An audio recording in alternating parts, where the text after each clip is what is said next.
Este é o significado da parábola. As sementes são a palavra de Deus.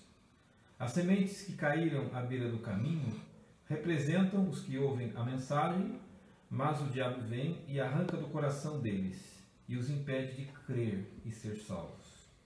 As sementes no solo rochoso representam os que ouvem a mensagem e a recebem com alegria.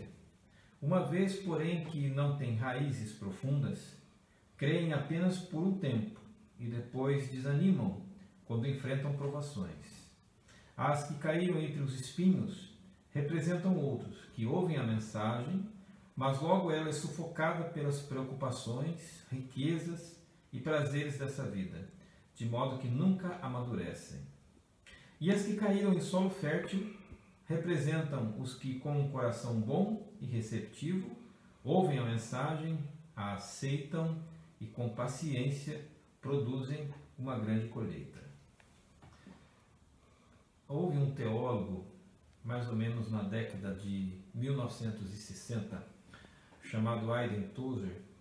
Ele escreveu muitos artigos bastante interessantes na área da teologia, e todos os artigos dele, na verdade, eram um convite para as pessoas se autoavaliarem, reconhecerem suas necessidades de mudança e buscando a Deus para que essas mudanças pudessem ser implementadas nas suas próprias vidas. O Tozer foi chamado um tipo de profeta do seu tempo, nessa década aí de 1960. Um dos artigos do Tozer que eu gosto bastante, que foi escrito num mundo e numa época plenamente rural ainda, tem esse título: Os milagres seguem o arado.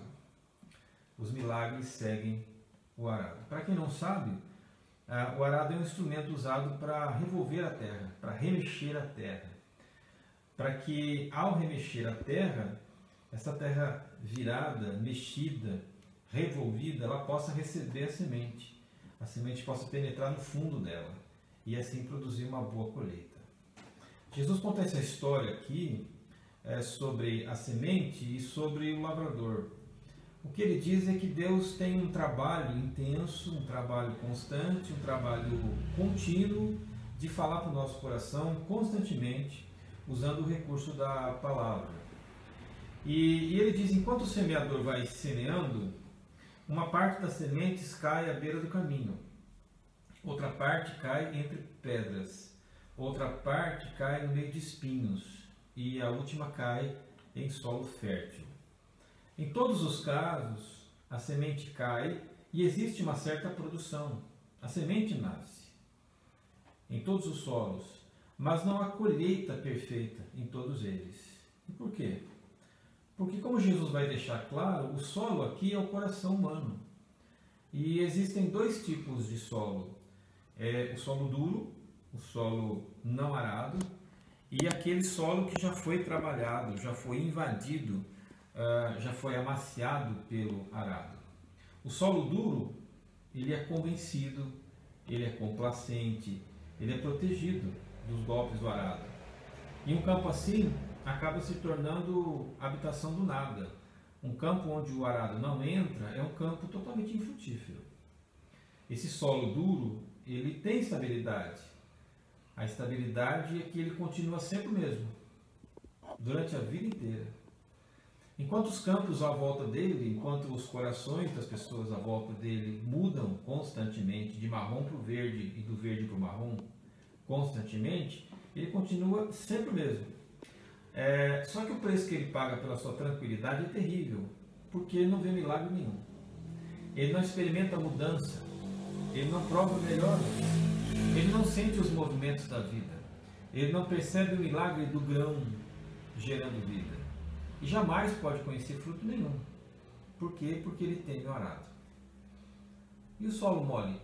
O solo disponível? É o solo que principalmente se abriu para o arado. Aquela paz, ela foi quebrada pelos gritos do fazendeiro, pelo barulho das máquinas. E o campo sentiu o trabalho da mudança. É um campo que é perturbado, que é revolvido, que é machucado, que é ferido, que é quebrado. Mas as recompensas valem o sofrimento que ele passou. Novas coisas crescem, novas coisas ocorrem, e novas coisas amadurecem. Quem é invadido pelo arado, por mais que doa, transforma, é transformado em pessoa muito melhor e amadurece em todos os sentidos. Isso mostra que existem dois tipos de vida: a vida dura e a vida arada. A vida dura é aquela vida que está consigo mesma, contente, confortável, está satisfeita com a vida que vem levando. É aquela vida que não quer incômodo de maneira alguma.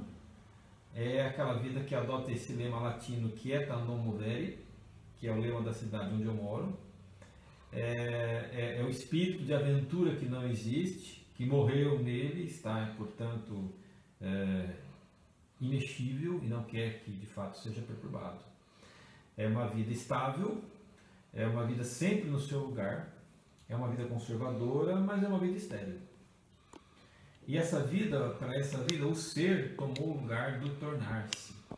Fechou-se mesmo e deixou de lado Deus, e deixou fora Deus da vida e também deixou fora da vida o milagre. Mas e a vida arada? Aquela vida que, no ato do seu arrependimento, quando percebe suas necessidades e que precisa de uma transformação de vida, ela derruba as cercas protetoras, ela aceita o arado e acolhe a semente da palavra de Deus. E há uma série de coisas que se juntam, por exemplo, o estímulo do espírito, a pressão das circunstâncias, a angústia por uma vida sem frutos, essas coisas todas combinam para humilhar o coração. E uma vida assim abaixou as guardas, abaixou as defesas e abandonou a segurança da morte pelo perigo da vida. Então, o descontentamento, a ansiedade, a obediência corajosa à vontade de Deus feriram o solo, quebraram o solo, preparando o solo para a sementeira. E como vai acontecer? Como sempre, o fruto segue o arado. A grande pergunta é: o que é que impede bons frutos nascerem na nossa vida? Como é que nós podemos alterar isso e partir e levar a nossa vida para uma boa colheita? Existem 3 pistas aqui no texto. Quando Jesus vai explicar essa história, a primeira coisa que ele explica, ele diz assim: sementes no solo rochoso são aqueles que ouvem a mensagem, a recebem com alegria, mas creem por um tempo e depois desanimam quando enfrentam provações. Todas as sementes de Deus são boas e todas as sementes que Deus planta têm um efeito imediato, produzem uma coisa chamada alegria. Toda a semente que Deus planta em nós vai gerar um movimento de desconstrução da angústia, vai gerar um movimento de apropriação de uma paz que você nunca sentiu, como você acabou de ouvir. Quando Deus planta uma semente em qualquer pessoa, a primeira experiência que essa pessoa tem é dizer: olha, eu estou sentindo uma paz que eu nunca senti. Só que logo depois chegam as provações. E por que chegam as provações? Elas chegam porque o mal que reside no sistema desse mundo odeia tudo que é bom, odeia tudo que é alegre, odeia tudo que é feliz. O mal, ele detesta ver gente feliz. Ele quer acabar logo com a festa. Por isso as provações são os testes da fé. São aqueles testes que têm o objetivo de fazer uma pergunta: vamos dar ouvidos aos ladrões da paz, aos ladrões da alegria, ou vamos dar ouvidos a Deus? Vamos acreditar no amor incondicional de Deus, ou vamos acreditar nas ameaças de perigos e nas ameaças do ódio? Vamos perseverar nas lutas que existem, ou vamos dar ouvidos àquela voz maligna que diz que não vale a pena confiar? Então, o primeiro problema para não haver colheita é o desânimo. Pessoas desanimadas, elas desistem muito fácil das coisas, ao menor sinal de dificuldade, até mesmo da fé. Creem, começam a crer, mas quando chegam lutas da fé, elas ficam desanimadas, desistem fácil. E qual é a solução? A solução é animar-se, é a decisão de você não entregar os pontos. Mesmo que tudo seja extremamente difícil, mesmo que tudo seja extremamente desafiador, Animar-se é você entender que a fé no Criador é o elemento essencial que pode fazer você continuar seguindo em frente. Então receba a palavra de Deus, não permita que o desânimo natural que vem das provações impeça você de buscar uma boa colheita. Mesmo que você esteja sendo provado, faz parte, mesmo que você esteja numa primeira experiência com Deus de alegria, mas problemas começam a surgir, não deixe que isso tire o seu ânimo, mas permita que de fato haja uma boa colheita na sua vida. O segundo caminho para partir para uma boa colheita é a descrição de Jesus das sementes que caem entre os espinhos. Ele fala assim: sementes entre espinhos são aqueles que ouvem a mensagem, mas logo ela é sufocada por 3 coisas: preocupações, riquezas e prazeres dessa vida. Aqui então, Jesus mostra 3 empecilhos para haver uma boa colheita na sua vida e na minha. 3 coisas que impedem a nossa vida de frutificar bastante. Qual é o primeiro empecilho? Ansiedade. Qual é o segundo empecilho? Amor ao dinheiro. Qual é o terceiro empecilho? Fazer só o que manda o coração. O primeiro deles é a ansiedade.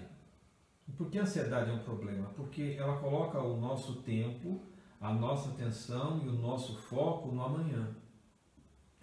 De uma tal forma que nós não apreciamos o dia de hoje, não vemos Deus no nosso hoje, não celebramos o que Deus fez hoje, como aquele salmo diz: esse é o dia que o Senhor fez, então vamos nos alegrar.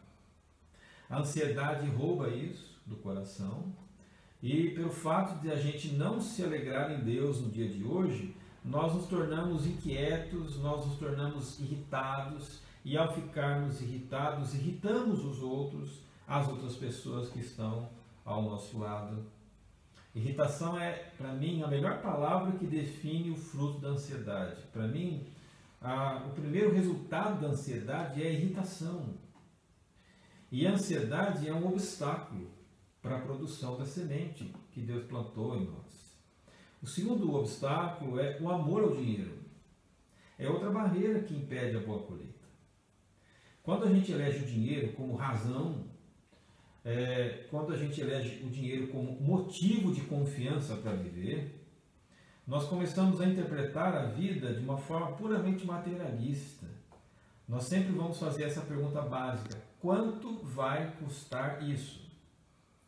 Em vez de nós dizermos como isso pode ser bom, a nossa preocupação é sempre materialista.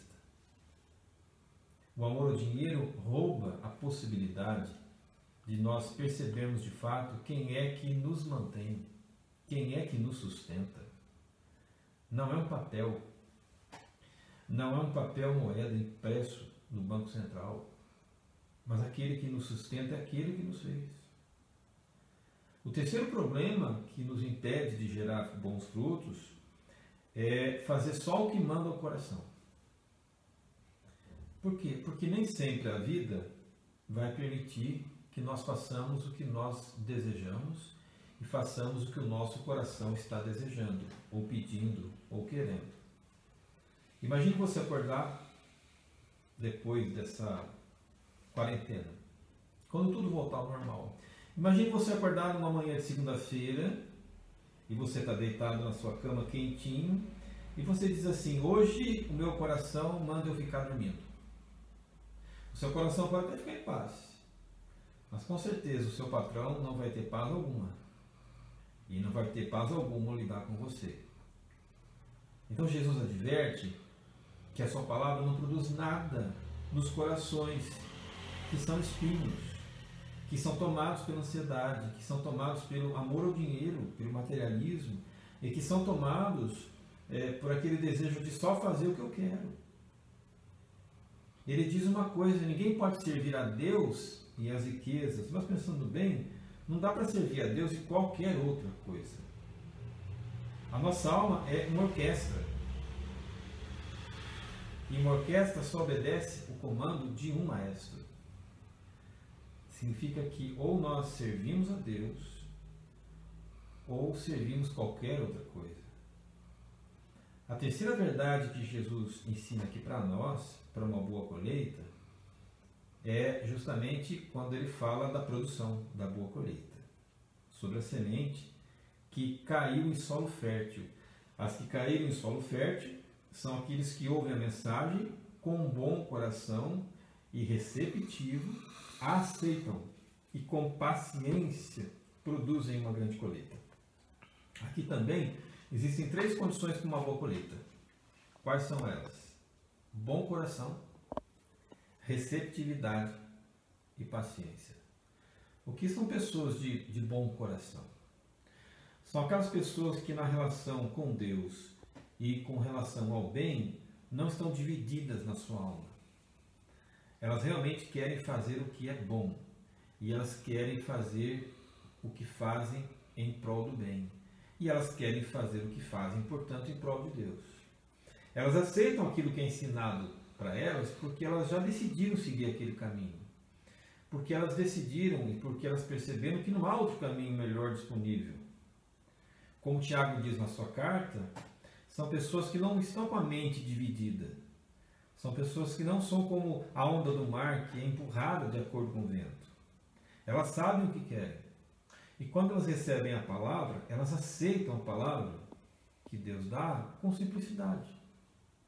O segundo passo para a boa colheita, segundo Jesus, é a receptividade. Então, pessoas receptivas à palavra, elas não ficam prestando atenção à oratória de quem está anunciando a palavra. Elas não perdem tempo discutindo as diversas correntes hermenêuticas da palavra. Eles não são teóricos que ouvem a palavra e ficam discutindo apenas. Eles colocam ou procuram colocar a palavra em prática na sua própria vida. Então, receptividade tem a ver com aquilo que eu faço, com aquilo que eu aprendi. Esse é o primeiro princípio de qualquer mudança e o princípio de toda boa colheita. E por último, para produzir boa colheita, Jesus diz, é preciso paciência. A história diz que o semeador, ele saiu a semear. As sementes que caíram à beira do caminho não geraram um resultado efetivo, somente temporário. Assim foi com as sementes que caíram no solo rochoso e as sementes que caíram entre os espinhos. Mas preste atenção, o que fez o semeador? Ele não desistiu. Ele foi adiante, ele foi além, até encontrar um solo fértil, até achar um solo bom, onde as sementes excelentes pudessem cair e gerar uma grande colheita. Quem sabe até hoje você semeou na beira do caminho e porque nada nasceu lá, você desistiu de semear. Quem sabe você semeou no solo rochoso e porque não colheu nada no solo rochoso, parou de semear.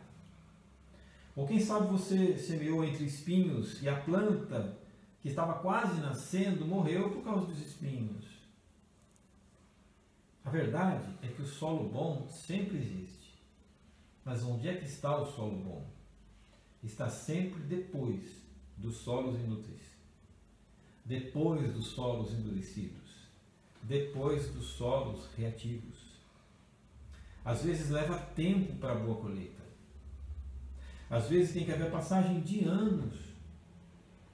A passagem da incredulidade, a passagem da resistência a Deus. Pode ser que você esteja semeando e por enquanto não colheu nada, mas o que é importante, segundo o texto, é você semear com paciência, porque uma certeza é que você pode ter aqui, é que a semente de Deus é muito poderosa, ela vai nascer. Ela é poderosa em si mesma. E quando nós temos paciência, enquanto nós semeamos, um dia nós ceifaremos. Eu me lembro mais ou menos na década de 1990, eu fui convidado para acompanhar um senhor que estava com câncer terminal e que já tinha operado um câncer letal, horrível. E ele perdeu as cordas vocais. E eu fui convidado para conversar com ele, para estar com ele. E eu fui 2 anos, todas as terças-feiras à tarde. E durante esses 2 anos em que eu conversava com ele, ele respondia escrevendo no papelzinho. E durante o primeiro tempo que eu fui, durante algumas semanas que eu fui, enquanto eu falava com ele, ele ficava apenas olhando a televisão. Ele não fazia contato visual, ele parecia achar que eu não estava ali falando com ele. Me deu vontade de desistir e dizer: o que eu estou fazendo aqui, né? Mas depois de um tempo ele foi conquistando confiança, ele foi respondendo, a gente conversava assim, eu falava, ele respondia escrevendo. E 2 anos se passaram, a situação dele ficou grave. E até a semana antes da sua morte, a gente esteve lá com um grupo de jovens cantando, né, fazendo uma visita para ele, era um sábado à noite. E foi muito emocionante, ele se emocionou muito com aquilo que foi cantado lá. E eu estava com a Bíblia na mão e ele pediu a Bíblia.